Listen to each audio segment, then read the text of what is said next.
It's as Aussie as Vegemite, Lamingtons and the word crikey, the good old Holden.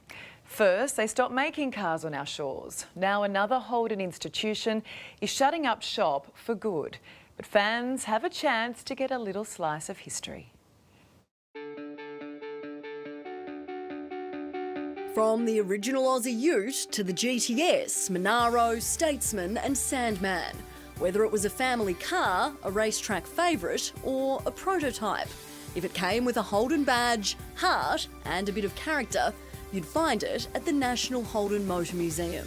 It's an honour to be in charge of a lot of cars like that. It's a proud thing to be in the Holden Museum. Mark and Tony Galea share a last name and a love of Holdens. It's that love that led the mates to buy Australia's oldest Holden museum back in 2017. Check out the big block of this one, mate.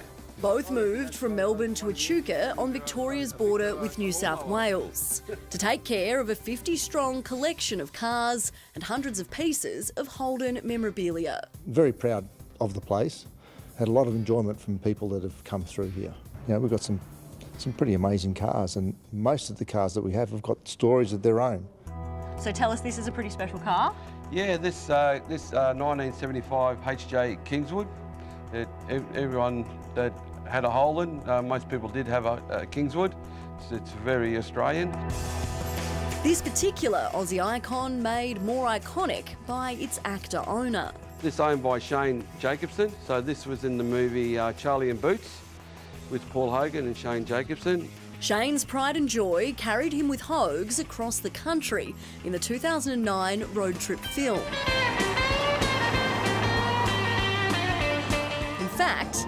Oi, hang on, it's a Holden museum. They even paid a visit to the museum itself. Kids, who can tell me the first Holden model made with a left-hand drive?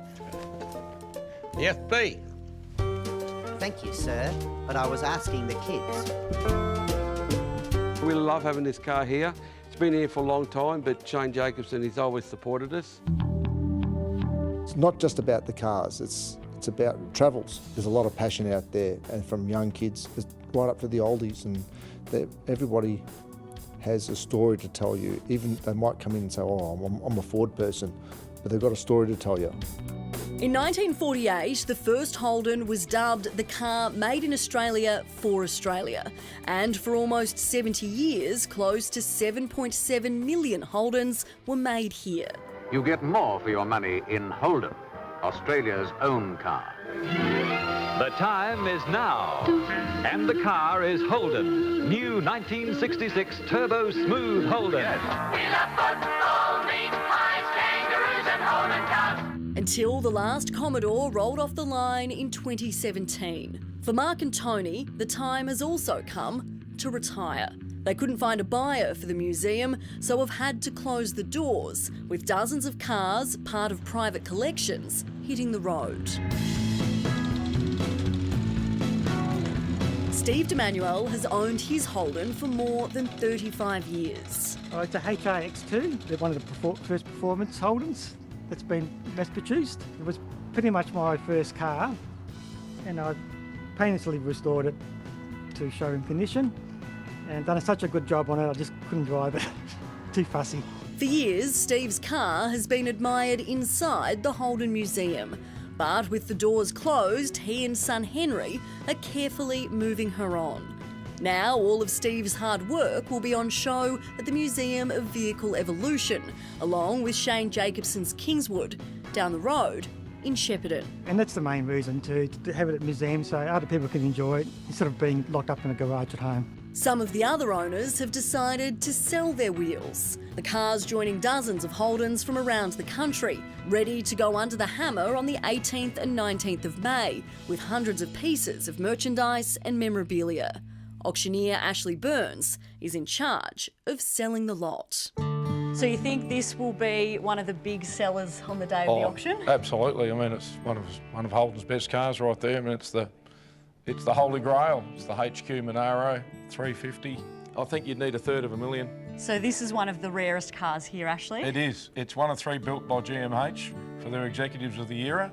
It's got the Monaro good looks, the 2-door coupe, fitted out with the luxury of the Statesman Caprice of the time. It's not just the cars and memorabilia up for sale. While Mark and Tony haven't been able to find a buyer for the business, they are auctioning off the name.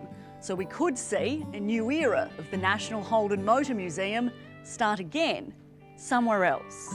Someone might come along and buy a few things and set it up somewhere else. The Holden history will remain way beyond us. It's something that's going to go on and on for a lot of years because everybody was very disappointed when Holden shut down. And it's the end of Australian automotive manufacturing. Holden was the last one. What a shame to see it go, hey? It's the end of an era.